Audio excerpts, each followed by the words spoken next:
Good morning, CIMAGE. I am Akansha from BCA batch AQ SEM 2, and today I am going to give a PPT presentation on a topic that is features of C.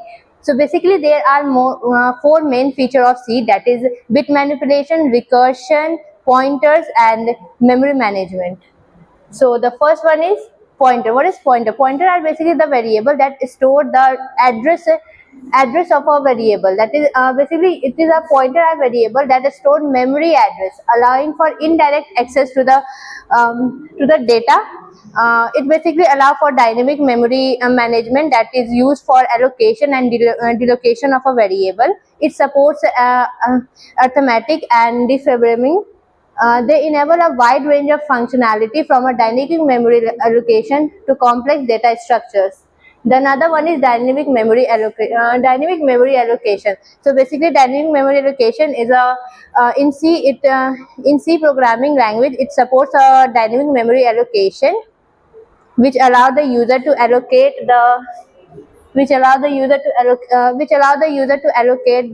allocate at a runtime as per the needed. And the memory management, it is same as like a dynamic memory management only, but it's only provide the flexibility, that is which is flexible.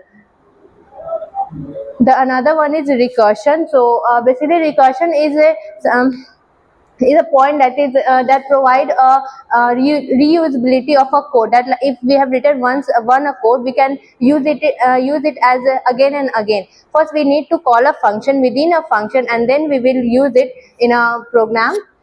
So basically recursion is a powerful programming technique in which C where a function call itself to solve a problem. Here it is written function calls itself to solve a problem.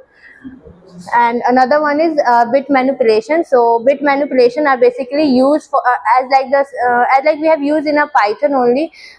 It is same as like Python only. Bit manipulation where we were dealing with their bits, where there was bitwise operator, where there was shift bitwise, right shift bitwise. So basically we used to shift the bits over the right side and over the left side according to the needs.